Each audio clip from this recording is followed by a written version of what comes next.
Hey, thank you. Get some sleep. That sounds like a lot to do. I appreciate you hopping on in. Oof, 3:15, huh?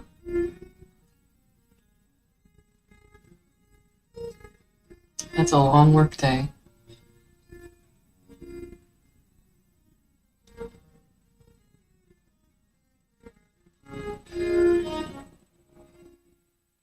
I'll probably be on, I'll probably be on tomorrow night as well. But you're more than welcome to listen to the live or watch the live as soon as you can. I've got some really neat new information.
Can you hear me?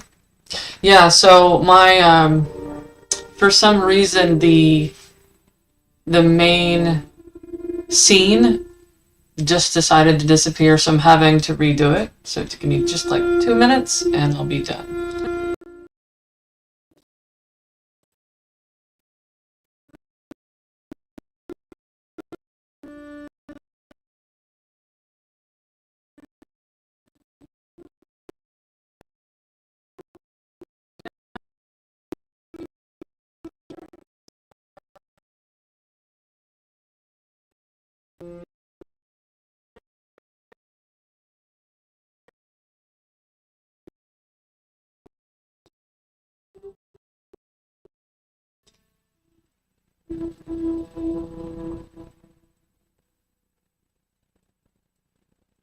Alright, you should be able to hear me now. Sorry about that. Yeah, I just decided to disappear. I was like, what in the world? Got it fixed.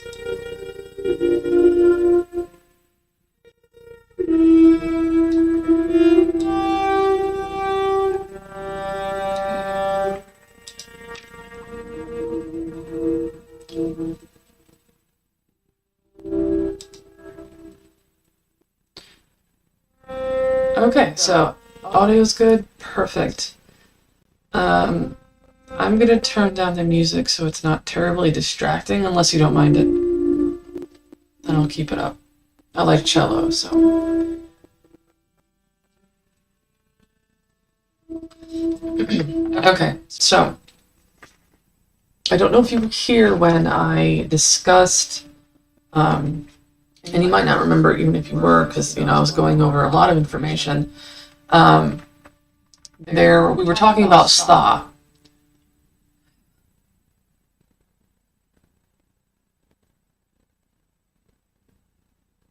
Yeah, I just started Straker. Welcome, welcome. There's a particular sign, and I was like, I think this means something. I was like, if this is what I think it is, this is going to be perfect. So I went back to it. It had the sta sign, right? I'm gonna remind you what it is. Let's see.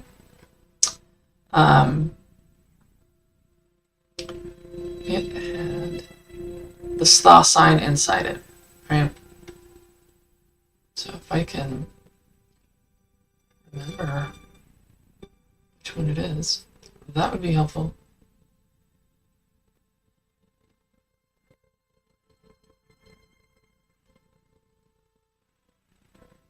So this is sta inside this rope, right? Yes.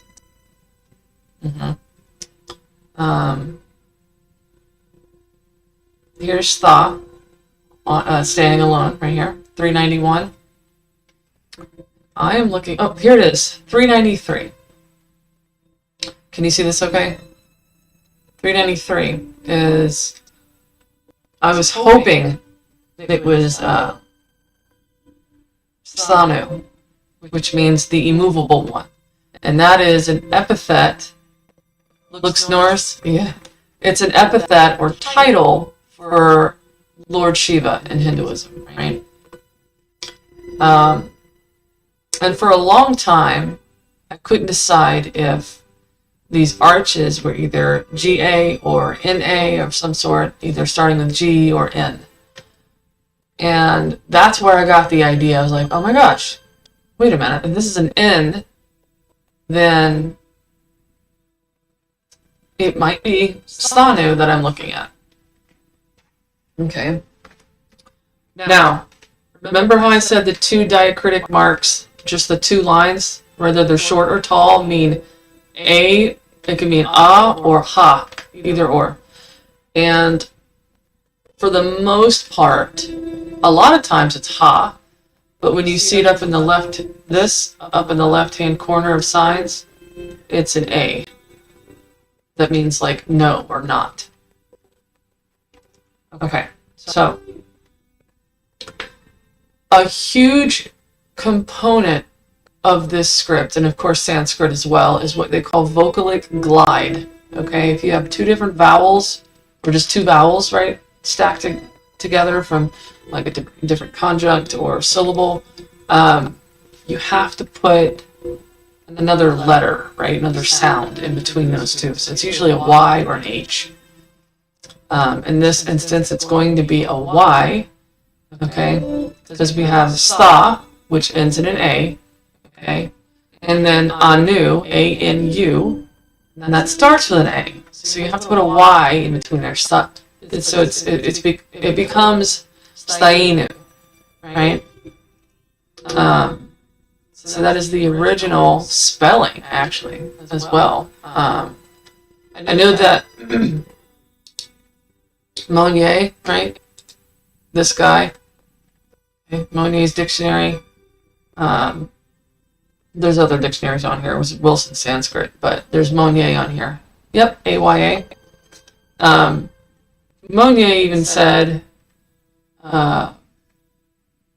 that he believed, because there's different linguistic laws that you have to follow, right, to reconstruct previous languages, right? And he assumed, because of one of those laws, that you would have to change Sthanu to Stalnu and put an L in there between the A and the N. But that becomes moot once you realize how it actually is constructed in the Indus script. Okay? Let me pull up Sthanu on here so that you can see what I mean.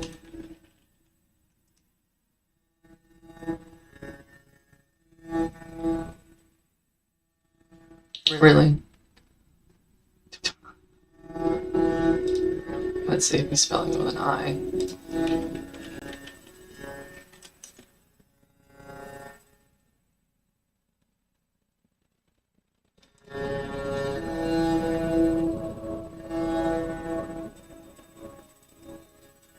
Okay, so this is an epithet for Shiva, Lord Shiva. Okay, number one meaning Lord Shiva. Okay. See, sta, to stand, being, it's not simply to stand. In this sense, it means immovable, right? To stand firm. So Monnier thought the original spelling would have been Sthal-nu, Stalnu, right? That's not the case. Let me explain why. He bifurcates it right here, right in between the A and the N. But that's not it. According to the Indus script, and let me turn this down or off for a second. According to the Indus script, right? That's incorrect, because take a look at this. You have sta, right? You have nu. This is nu, nu. But you have an A here. And that would be completely unnecessary and wasteful, and like, A, you're wasting your time, B, you're wasting material, right? You wouldn't have it there if it was just Sthanu. It would just be Sthanu without the A mark. So that told me that the bifurcation is, I don't want to type it in chat. Okay, so it's not Sthanu, but it is Sthanu.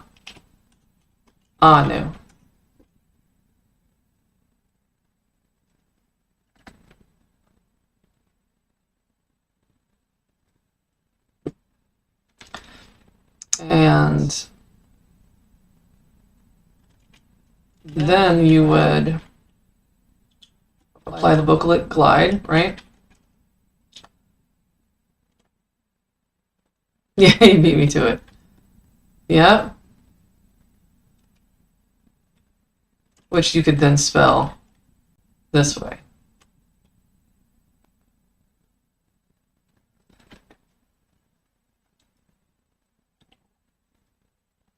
Yeah, so there it is. That is the epithet of Lord Shiva. And it explains the problem with, so now that law that he's trying to impose on the epithet is moot, right? So it no longer is even needed because of how it's actually supposed to be bifurcated. It's Tha and Anu, not Sta and Nu. So, yeah, that solved that problem.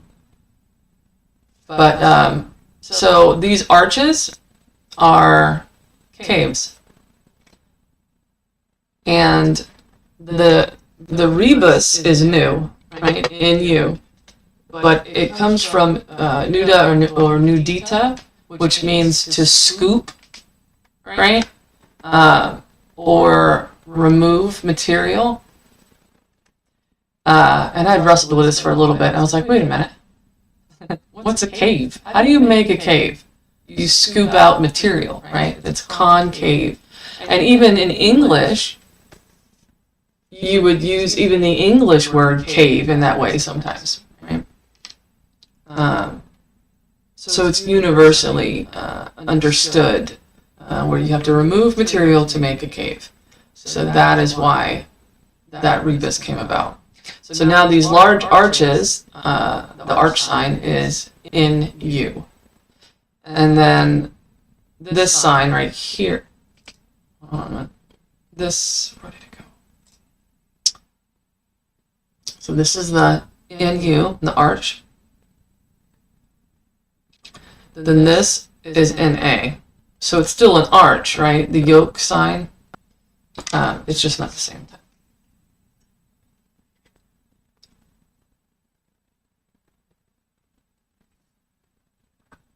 Also, I think did I touch on vocalic L's last time? I don't know if I did. I don't even think I did. So these are vocalic L's, this set. I did notice Mahadevan, okay, the one who wrote this concordance, put a vocalic L sign in the wrong spot. That's okay. I mean, right? Because these do look like the same shapes are being reused, so it's really not that big of a deal. But this sign right here, 268, is not supposed to be up here. It's supposed to be down here with the rest of the vocalic L's. Really, it should be in between these two. This is La, L-A.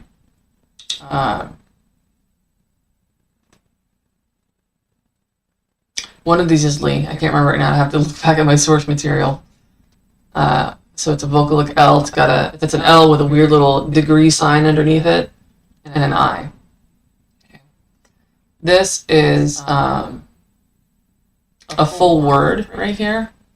Okay, it's Lahava, L-A-H-V-A, or lava, but it's also spelled Latva, L-A-T-V-A, and that's important for later on when I read some inscriptions.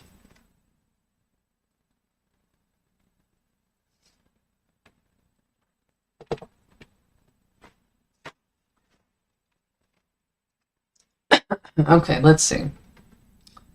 Let's get into it. Oh, I've been working on it a lot, right? And it's really starting to snap into place, and I'm super excited about it.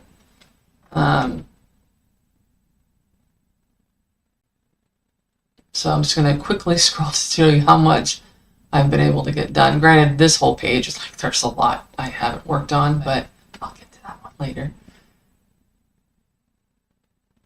So I've got all of this. See, you'll start to understand the rules that are applied by the little snippets I'll put up, right?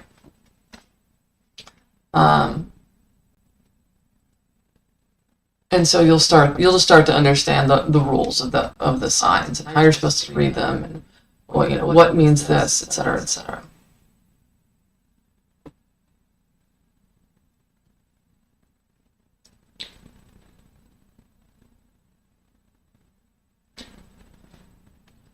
There's I can't wait to read these new inscriptions. Y'all are gonna love it.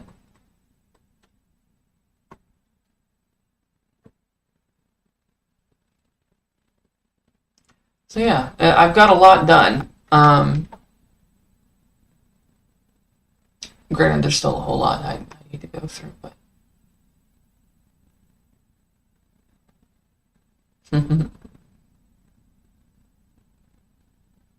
yep. I forgot to put 419. Oops. I'll have to go back and change that.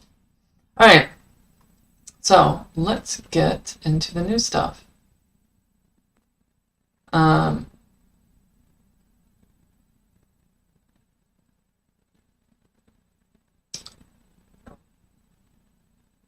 So I've reformatted it. I've added a bunch of new things, and we're going to skip all this stuff because you and we've already talked about this. You know, it'll be quicker if I just go ahead and go into the inscriptions directly.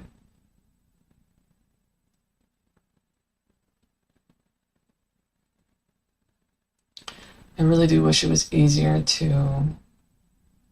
Maybe this will go quick this time. Let's see.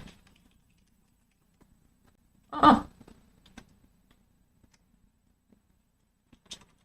Perfect. It's actually going quickly.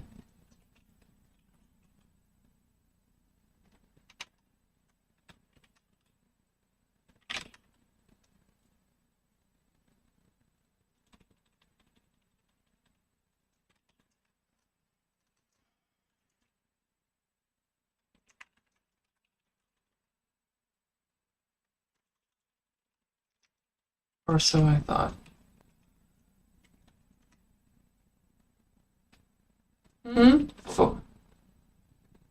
Four-legged? Four-legged? Wait, what is?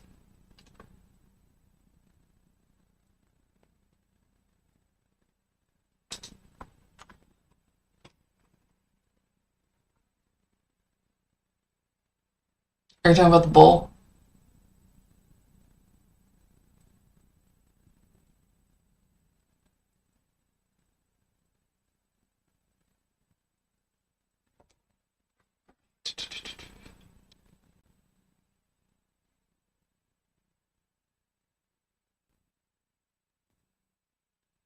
So I had to completely rearrange the chronology of the evolution of the language. It's very eye-opening because the fact that we now realize that Sanskrit is the language of the Indus people, that the Indus script is Sanskrit, that completely changes so many things. It pushes back the timeline for PIA, PII, PIE really far back. In fact, I really don't think there's even PIE anymore. I don't think that what scholars have been reconstructing is PIE. I don't think so at all. It just doesn't point. I don't think the evidence points to that. I think that PIE is mislabeled. I think it is a Neolithic Eurasian language that we are trying to reconstruct. That and realizing that would solve the problem of so many other things once we realize that. And there is no longer like a gigantic span of time anymore now that the Indus script is Sanskrit. Since the timeline has to be pushed back by thousands of years, it actually is one nice continuous flow of dialect and language evolution. There's no longer any gaps. I was like, wait a minute. I was like, I didn't even think about the timeline yet. Hold on, let me go back and look at that. And of course, archaeology is confirming that the Indus Valley civilization is actually older than they thought it was. So my theory in my book, Eden Remembered, is coming along beautifully now.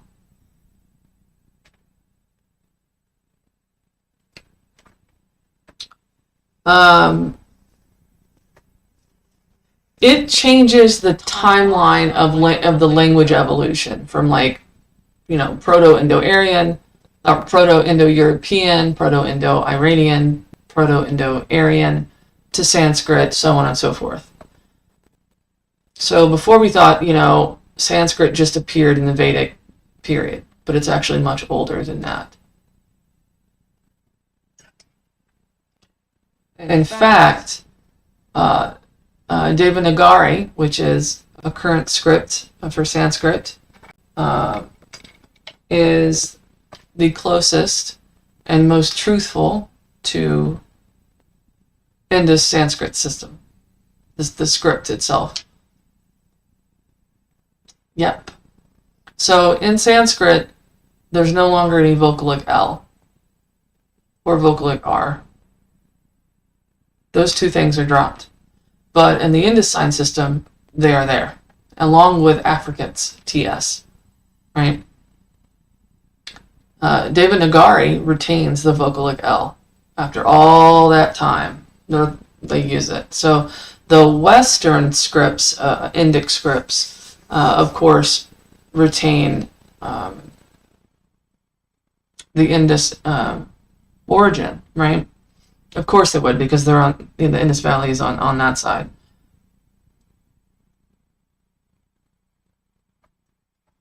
And Rajasthan is, anytime you hear anything about Rajasthan, pay attention, because that is the region where you have the Indus people, really the Lambadi tribe. I think I'm saying that right. They are direct descendants of the Indus people because of their last name, Bukia. So yeah, it does change things. I mean, it changes when Hinduism came on the scene, right? Like, it's already fully formed in the Indus Valley period, in the civilization. It's already fully formed. It's not proto anything. No, a lot of the concepts, the major ones, are already in, because they're in the script, right? I'll read it to you. So that means you have 3300 BCE, right? That's the early Harappan period. Before that, Hinduism had to exist by proxy, right? It doesn't just come up out of nowhere.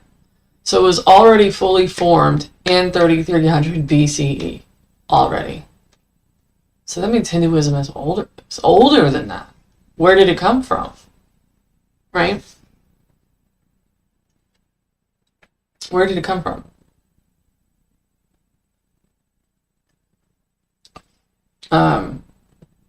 So it seems like Hinduism was a Proto-Indo-Aryan, right? Like really Proto-Indo-Aryan rather than just Vedic.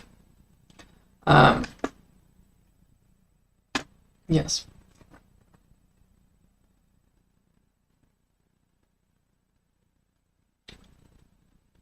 Okay.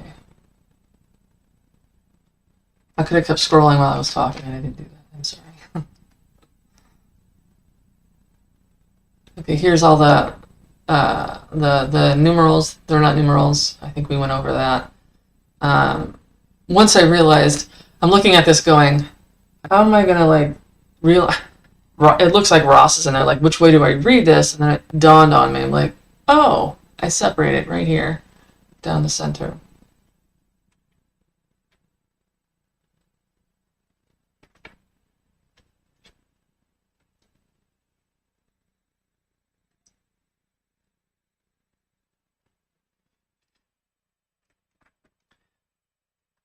And if you want, feel free to like type that into Google and take a look at that.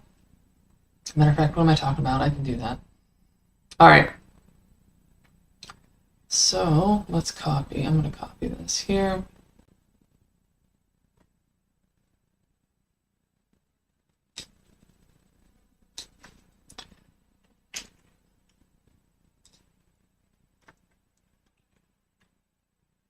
One of my pet peeves is when I try to copy something and one letter doesn't copy.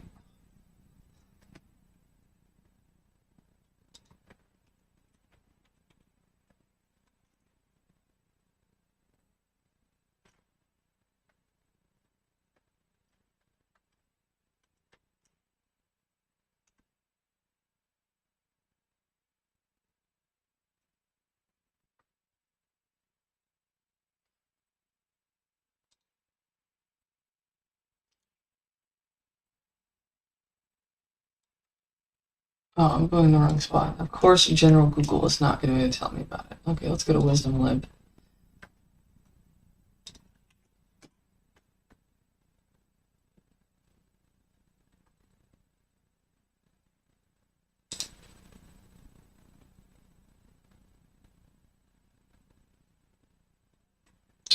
I know I didn't just pull this out of thin air. Hold on. These are two concepts in Hinduism.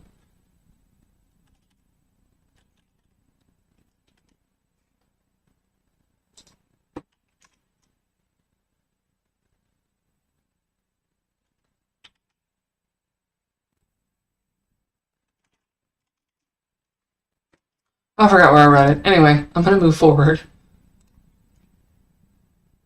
But this is the collapse of these terms.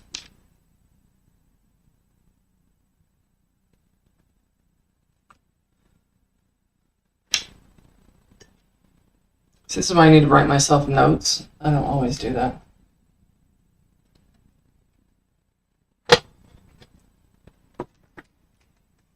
Okay.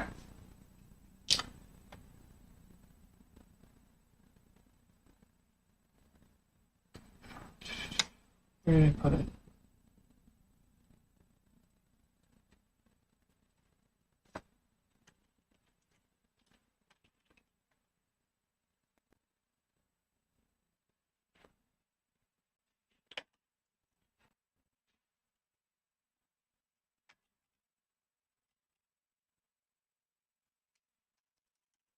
Come on. It's literally right there? No.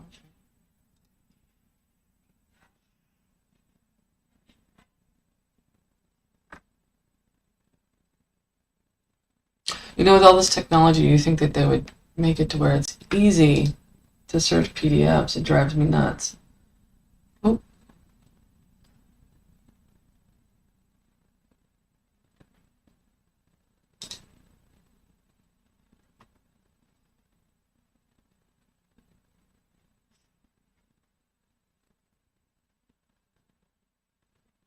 I appreciate y'all's patience.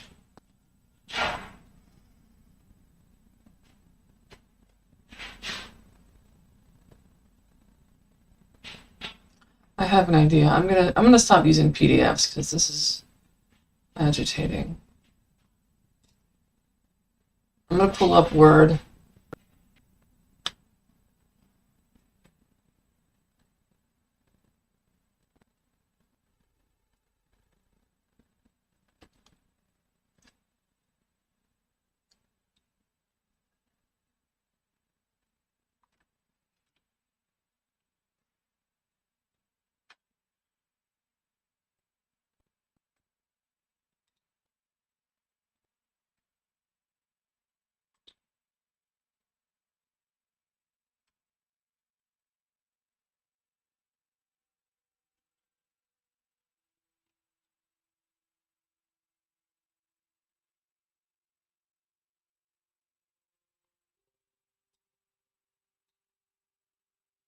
Oh, I have some exciting news. I totally forgot to tell you.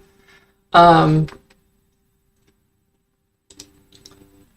I have my article on the website that I told you guys about is coming out on August 7th. I thought it was going to be the end of August, early September, but it'll be out August 7th.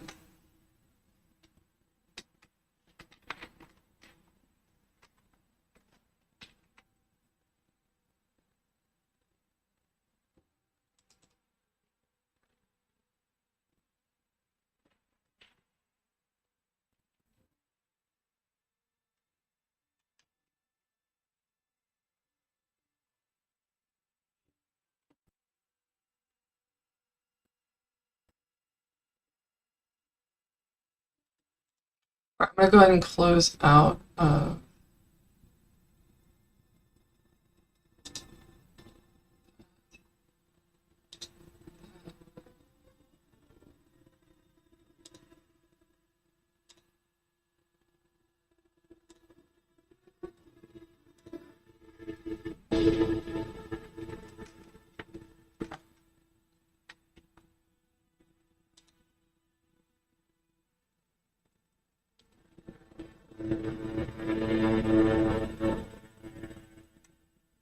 Oh, and this website's super helpful.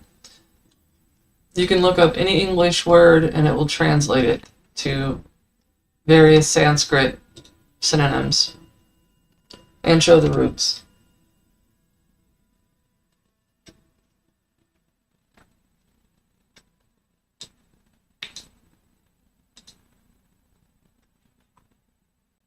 Yeah, it is. It is pretty cool.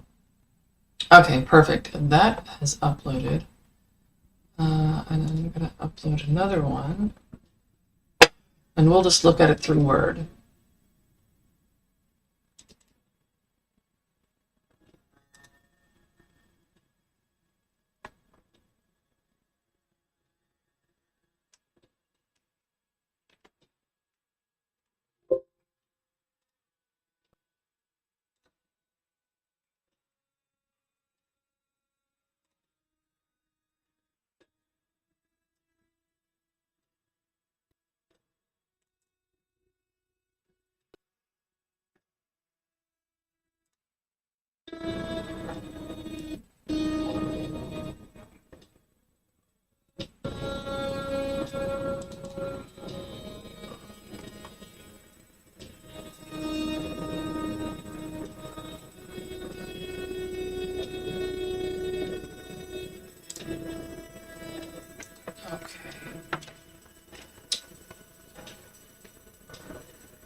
This should make things so much easier with search and all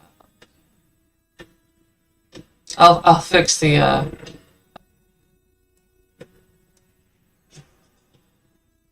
let's see here. Ooh, I don't think so.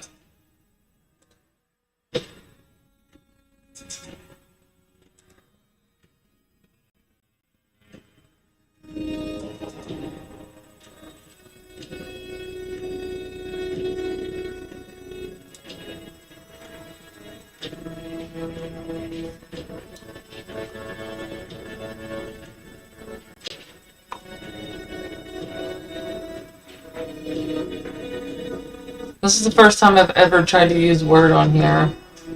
We'll see how this goes.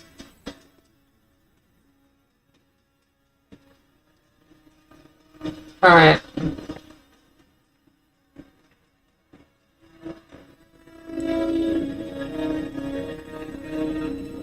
I'm uncertain about it, so.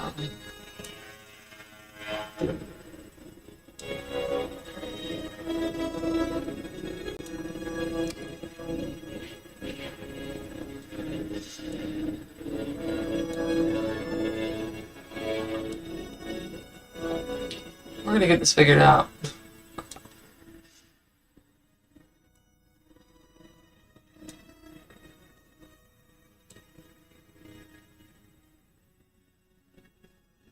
Oh my gosh, is it gonna look good? Yay. Sort of. Move this up this way. Progress.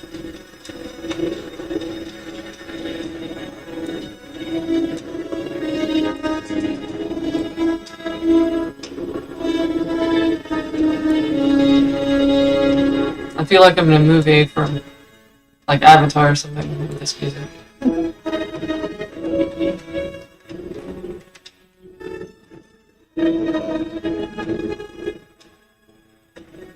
Oh, I don't want that one.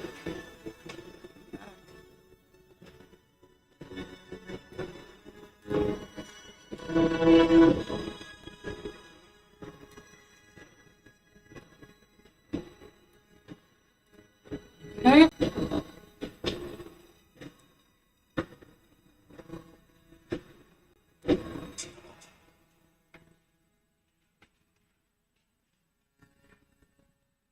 Okay, that looks good, right?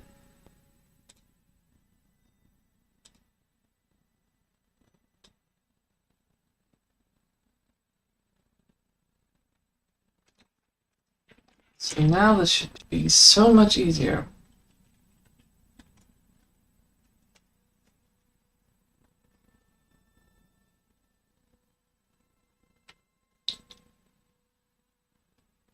There we go. Took 2 seconds.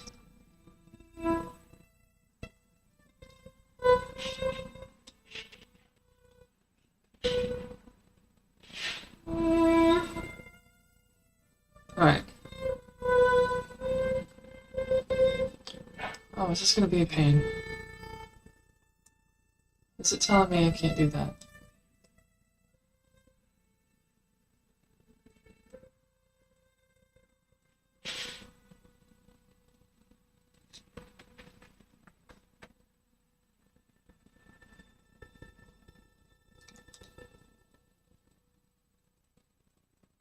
Okay, so here we have Sthanu. Okay. This is the sign that we were talking about earlier. Stha, and then and then Nu. Okay. So this is a beautiful inscription. Pasiva Mitravara Vira Sthanu. Protector Shiva, my greatest friend, the hero, the immovable one. Right there. That's just amazing to me. That's just amazing. I love it. Chef's kiss, right? And then before that, I noticed that this inscription was found a lot, right? We got 1, 2, 7 times, right? 8, sorry. So it's extremely important, right? So it's like, I'm gonna take a look at this because it's got an extreme amount of importance, and I can see why now. And that's because it says Dodha Raja, okay, Dodha Raja, which it means the calf of Shiva. So this is talking about the Nandi bull for the first time explicitly. Okay, the calf of Shiva, right? Dodha Raja, Avat Vat Nara Nara. I know that sounds silly, but the calf of Shiva grows the best of men. Okay, remember how in Sanskrit you repeat the word to show emphasis. I mean, we even do that today in English, right? That means it's a lot of something, right?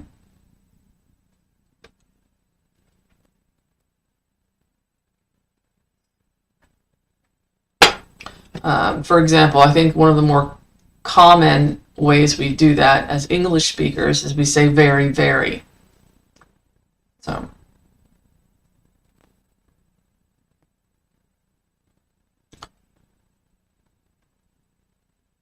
yes.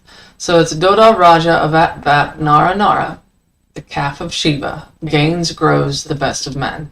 Now, I didn't realize that the Nandi bull was also called a calf. I was like, well, isn't that a grown adult bull? Like that's what I expected.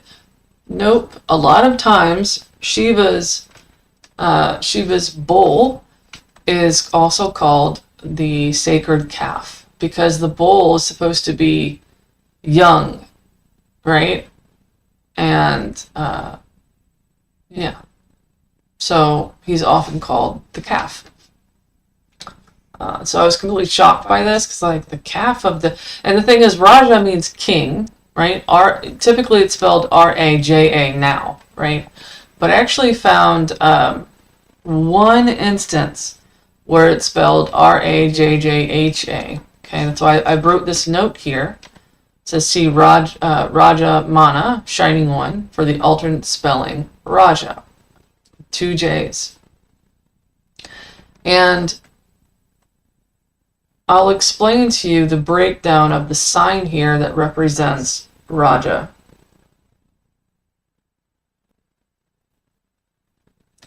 As soon as Word starts responding it. Okay, there we go. It's this sign right here. Okay. This is the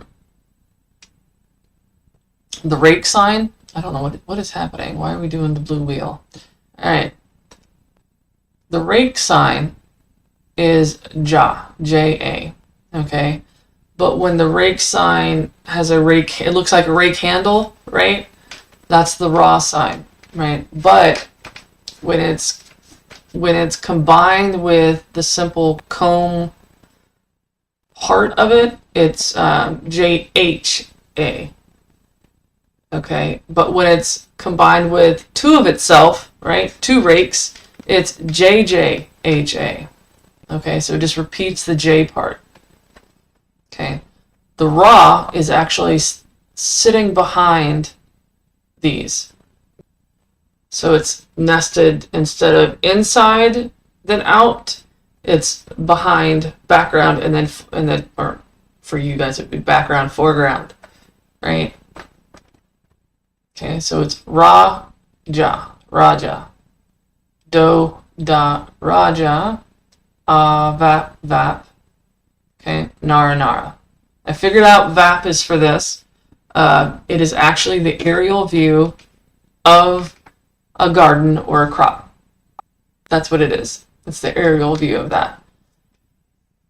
I know, you're like, wait a minute. Yes, it is, because I've used it in context of other inscriptions, so I was testing it. Okay, so it's Doda, Raja, Avat, Vap, Nara Nara. Okay.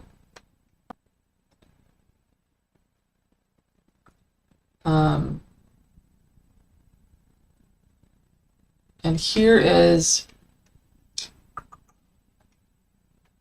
a really other, just, these are, I think these are unrelated. Well, then it's weird that they're all talking about the same thing though, so they can't be completely unrelated. Because the subject matter absolutely is the same. So, oh wait, the subject matter is the same because the sign. Duh. So, anyway. Okay, so this one right here on 4025 is Javi. Okay, but they spell it H-V-I, but it's Javi. Okay, it looks just like our other sign for Hava, where it's got a line here and a line here. It looks like a gate. Okay, so you have Javi and Hava. This is Javi. So it's Javi, Grahi. Remember I said this is Vap, Pa, Vap. They just dropped the U. So it's Javi, Grahi, Upavap, Mija, Gratha, Ka, Lava. Okay. Lava is also spelled Latva. It is a type of sweet treat, okay, given during marriages. It's that way to this day. They're also called ladu. Okay, these sweet treat grain balls, okay, that you sweeten with honey or some other food or herbs. And you usually offer them not just in marriages, but also during the fire ceremonies, Vedic fire ceremonies, to Agni. And you put them in the fire. Actually, in fact, they recently found ladus in one of the Indus archaeological sites in like a temple like recess, right? So I thought that was very confirming. I was like, oh my gosh, Latva. Anyway, so it says, the offering is the one who grasps to sow what is fit for sacrifice. It grasps also the Latva, right? Javi is also an epithet for, another deity, and I forgot which deity that is. Oh, the Deva of the Sutara. Okay, the Sutra.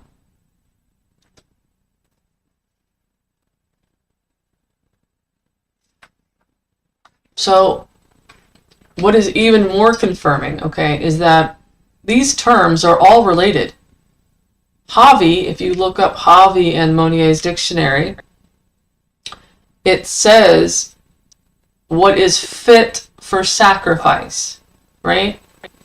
But then if you go down to the word mija, okay, it also means what is fit for sacrifice. So all of these components contextually make sense to each other, in relation to each other. So that's another reason why I know that it's correct. Not just from following the rules of the language, right? But also the context, the cultural context, historical, linguistic, all that stuff. You have to look at that, because otherwise it's just not going to make sense if it doesn't work, you know.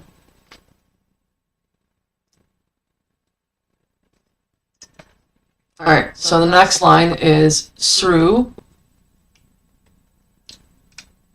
Mitravara Ka Lava, the movement of the husband, and also the latva. Now this sounds kind of weird, right? So Mitravara not only means best friend, okay, but vara, the word vara itself, can mean husband, right? So who's going to be your best friend when you get married? Your husband. You always hear, or your spouse, you always hear, oh, that's my husband, or that's my wife, and that's, you know, they're my best friend. That's where that comes from, right? Well, it didn't come specifically from this, but that's the natural inclination, is to call your spouse your best friend, no matter what language you speak. But here, Sru, meaning movement or transmission, right? The movement of the husband, it's talking about the ritual movement of the husband, right? During the ceremony, they dance around the fire. They take the 7 steps around Agni, the fire. But always during the ritual, the husband is always leading the bride, right? Or the groom is leading the bride around the fire, or doing, he's the one to first do all the actions in every step of the ceremony.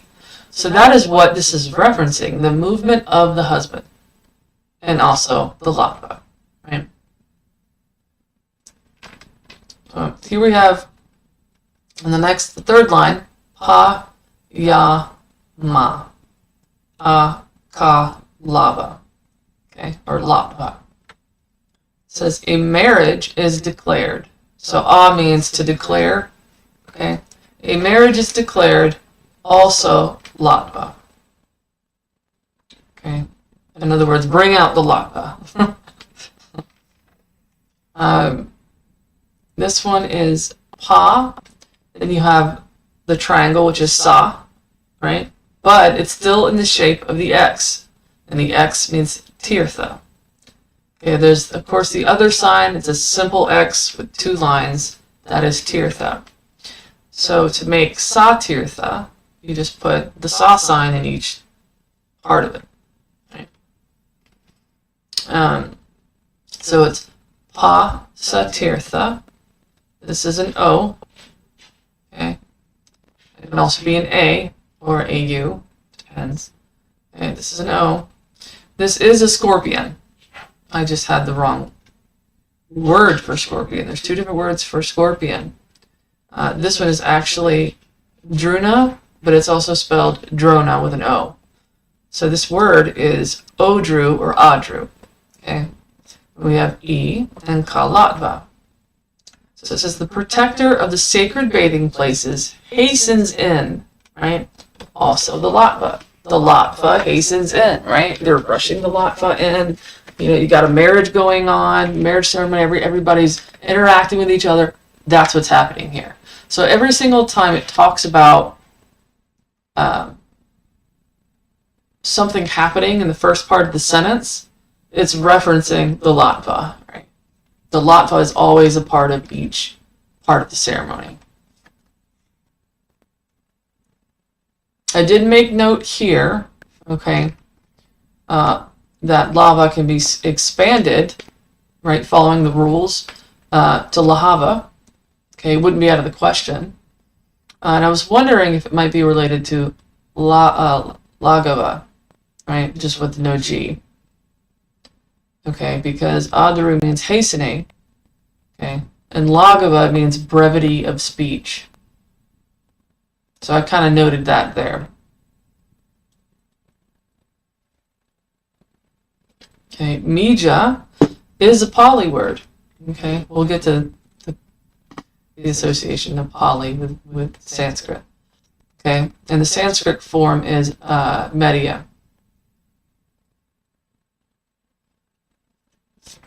But obviously, the Indus people were using Mija.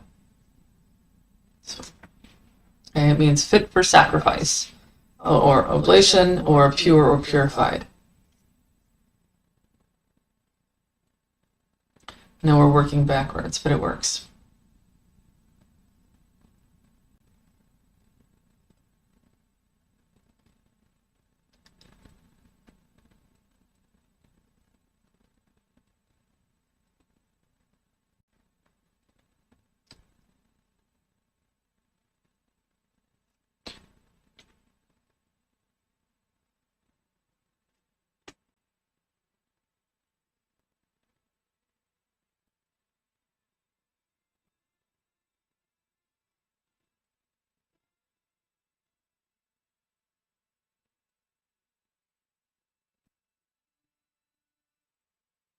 Okay.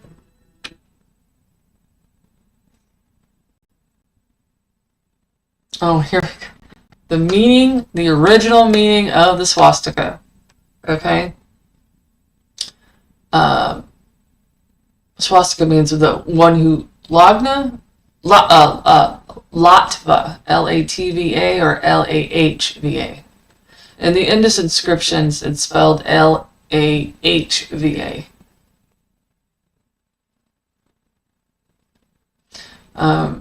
So the swastika, right? Swastika means one that generates auspiciousness, right? But that is not the original meaning behind it. So here we have rasa, right? First word is rasa. Then we skip this, just, to try to figure this out, right? Skip that. And then you have the word for king, raja, right? Okay, this is essence creates the king.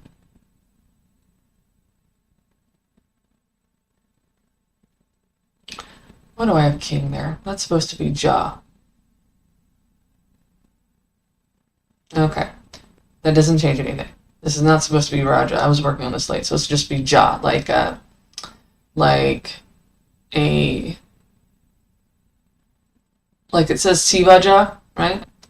So it's an honorific. So Jah's an honorific. The other one is Raja. This is not Raja. This is just Jah. So this would just be Sakra, not Sakara. It can be either or, okay? Essence of the circle, right? Yeah, Sakra is chakra. Everybody knows what chakras are, right? So the spinning, represents the spinning of the chakra, the cosmic chakra, okay? So that is the only meaning that makes sense as far as the original word for this sign. It's not swastika, it's chakra, okay? And here we have rasa dhru. The essence and this whole entire phrase right here, rotates outward in all directions, is the word dhru. If you look up in Monet's dictionary, it's got innumerable definitions, and no pun intended, but they all revolve around motion going outwards in all directions. It actually even says in all directions, outward in all directions, in various different ways. And so what I find interesting, it is a spinning thing, absolutely. For a long time, it's been associated with the sun. It's more likely, in my opinion, it's more likely that of a water whirlpool than it is the sun.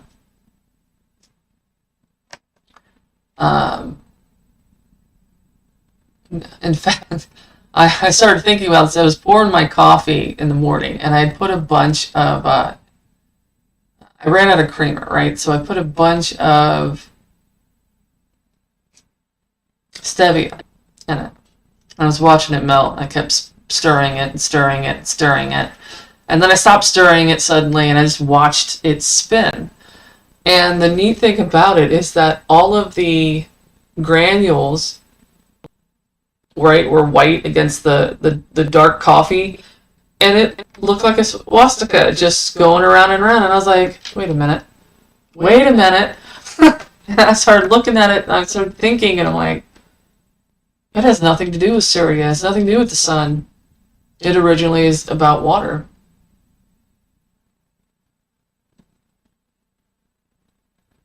Yeah. And you got to think about this. The Vedas, the Vedic homeland, is at the Sarasvati River. Okay? Everything comes from the Sarasvati River in Vedic belief. It comes from there.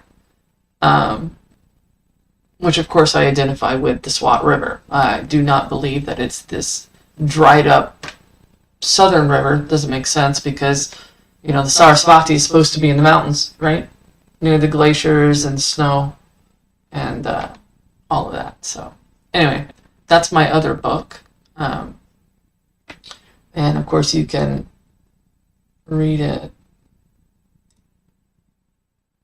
here, the second one. Sacred Mountain of Helman. So I'm going to talk about that extensively. And of course, I'm using the text of the Rig Veda.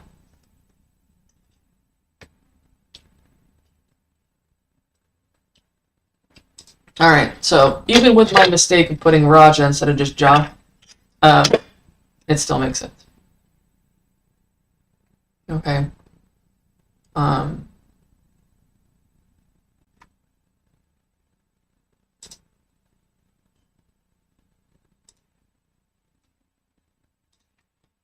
So yes, the cool thing is it talks about the same concept in both lines, okay?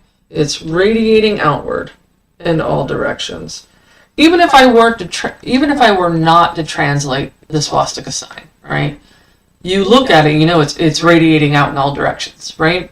So the word dhru is confirming that, right? It's radiating out in all directions.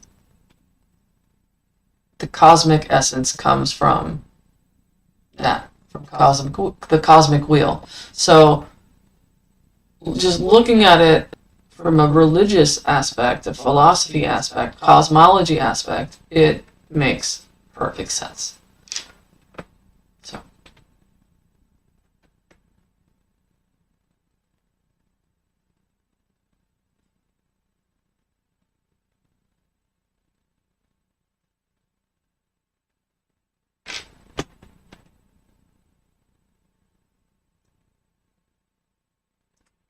Yeah.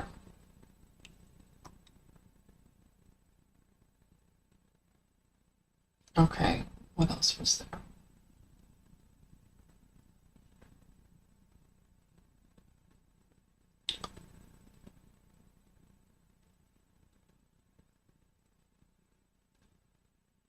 Okay, talk about Devanagari. There definitely is not a Proto-Brahmi. Brahmi does in fact come from the Indus script, for sure. No doubt about it. Okay, in fact, they actually found there was even some Indus script in 1300 BCE, and then the Brahmi was pushed back by, I think, 200 to 300 years because they found some more inscriptions that were even further prior from Ashoka. So Ashoka, I know I keep hearing this online, that Ashoka was the one who invented Brahmi, but that's not true. Not true at all. So Brahmi is a direct descendant of the Indus script.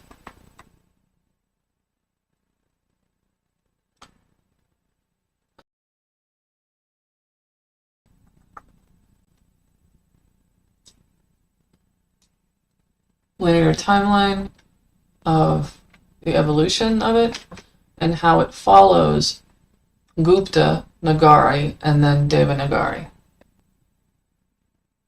Order it on Ingram Spark or Amazon. Thank you so much. Where's my timeline?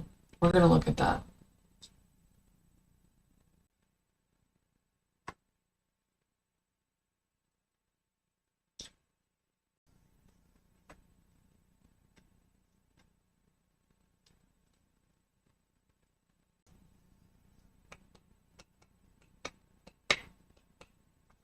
Okay.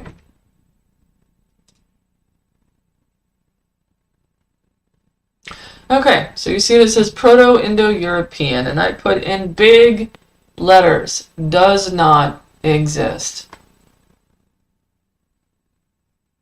It doesn't. It doesn't exist. I don't believe that for a second anymore. I believe that there, and I've heard, and I'm gonna, I forgot his name. There was someone else that had said, and this, by the way, is not published. I did not publish this version yet, so y'all are seeing it and like mid-edit. There's another scholar a long time ago, and he was debunked, not really debunked, but it just wasn't upheld that what he believed. But honestly, I think he was right, because he believed in a Eurasian macro family, super language, right? And I believe he was correct this whole time, okay? There doesn't seem to be a true Proto-Indo-European language. I really believe that what we've been trying to reconstruct is not Indo-European, but Eurasian, a giant macro family. I believe he was correct this entire time. Because think about this. We were always under the assumption that Sanskrit was not any earlier than the Vedas, right? But now we know that's not true, right? So if the Indus civilization is Sanskrit, we have to push the timeline back more and more, a whole lot more. And so this Proto-Indo-European just clashes with everything. It doesn't make sense. Thank you. So what makes more sense is to go Indus Sanskrit, Proto-Indo-Aryan, right? I know these are also, reconstructed, but we can at least know for certain that these two do exist. I don't think these exist. I think it directly comes from the Neolithic Eurasian period. There's no other way. Just because of the time. There's just no other way. And it would solve all these other problems with shared roots. And I do believe that the reason why there are shared roots in supposed unrelated language families is because of this. That's why. Not this. I don't think this was ever part of the process. This right here. Nope.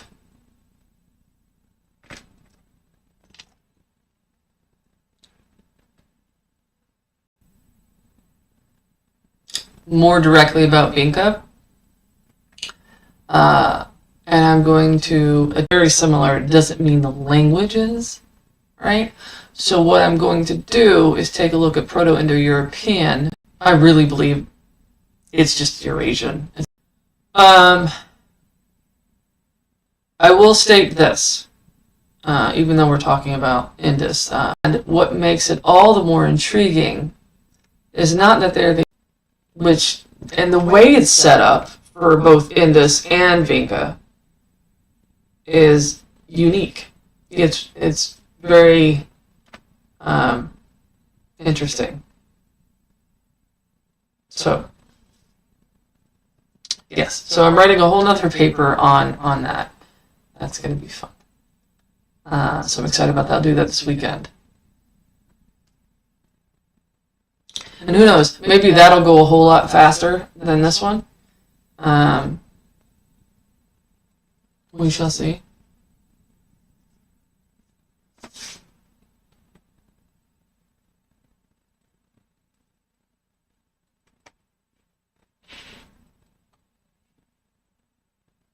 Ooh, excuse me. There was something else that I wanted to talk to you guys about, and I can't remember because I didn't write myself notes. I don't remember what it was. Shoot. Okay, so I talked about Sthanu. Um,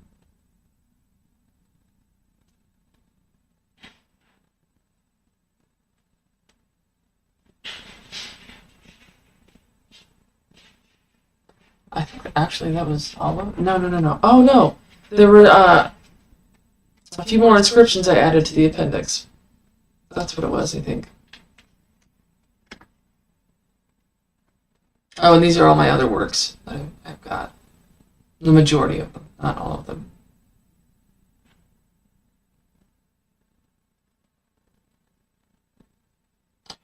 And yes, and listen to the tiny cultural snippets. Uh, hey, Astro!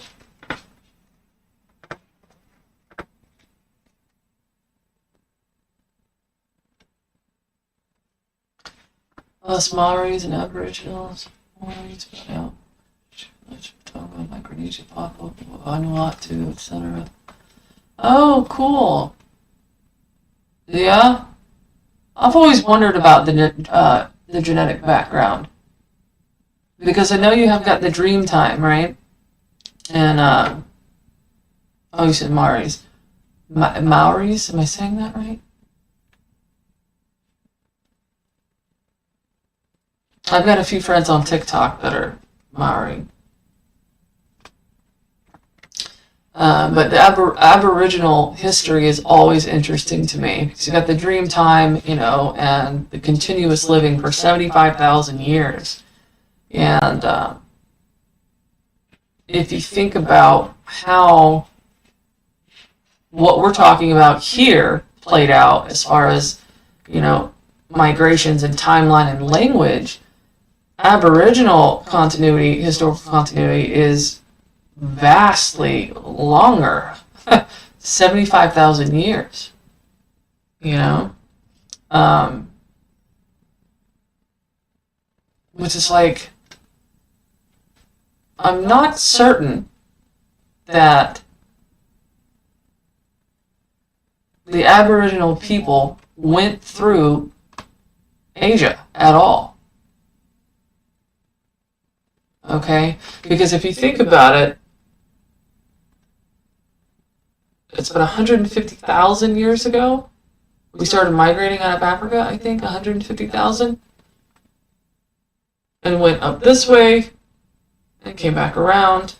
But I wouldn't be surprised if people from the Southeast Asian islands and Australia directly came from the East Coast or the Horn of Africa this way rather than this way.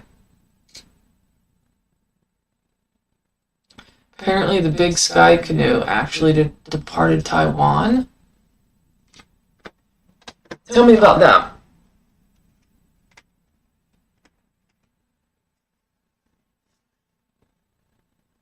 I'm interested now.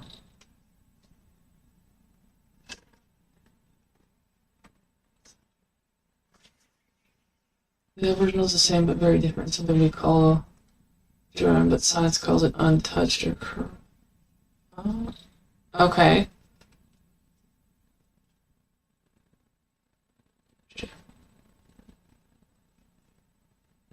Is it talking about like the idea of migration, people migration of the people across like space and time, like?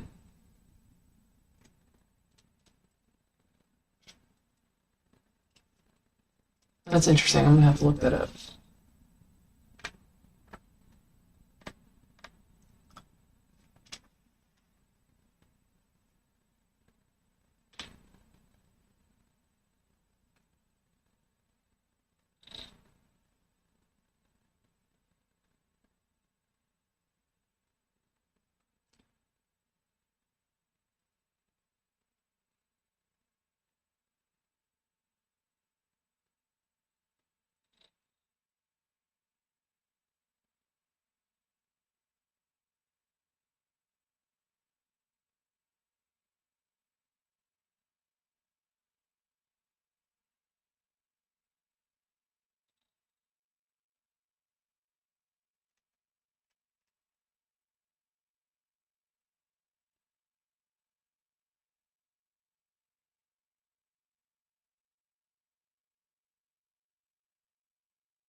That's interesting.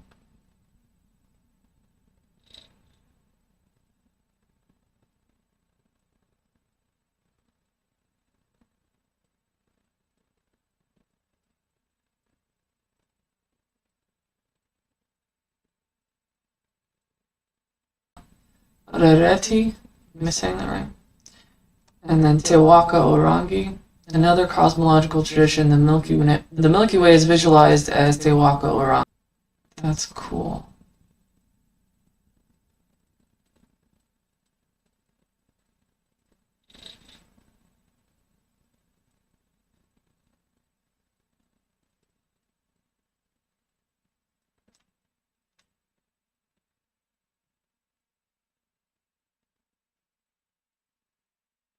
Cave painting's older. Yeah, I really don't. I really wonder about the migration there. I need to look into that. That's interesting. All right. So, where were we?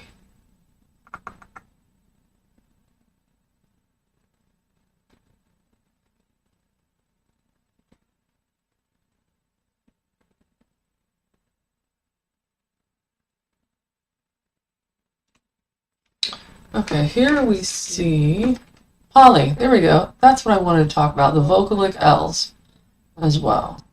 Okay. I also solved this interesting etymology of the word Pali. So we know that the language, right, Pali, the script, as well. Thank you, Striker. Scholars have been able to figure out what the word means. Okay. Also, they believed, I read somewhere that they believed that the L in Pali possibly could be vocalic L, and I now know that to be true because it is in the Indus script. Okay. I kept getting stumped though because in Indus script they drop the initial vowel. A and U can be dropped. For example, Apali. Right. So they'll write Apali and Pali the same way. They don't put the A in the front. Same thing with papat, upapat. They drop the U. Payama and just payama. It's kind of hard to tell until you have the context of the rest of the sentence. So Pali, right, means restraint, impediment, disturbance, being fettered, kept back, mantled, the concept of being together in some way, right? Mostly restraint, okay? And then apali means freedom or unrestraint. It can have a negative connotation, it can have a positive connotation, right? So here we have the negative connotation, apali. Okay. And this Subhavana is currently understood. Okay, and it's called these three different ways of spelling it, right? Svabhava, Sabhava, and Subhavana. Okay, all three are the same thing. It represents good nature or well adherence to Dharma. Okay. But now we have a new spelling with the affricated form in Indus Sanskrit with a TS. Okay. Here is the TS right here, Su. And then of course he's holding the bhavana, the house, the residence, right? The sign for that. Okay. So it's not the rebus form, it's focusing on the object because there's a Nara sign attached to it. So he's holding the object, right? So you're not supposed to rebus that to ba. It's supposed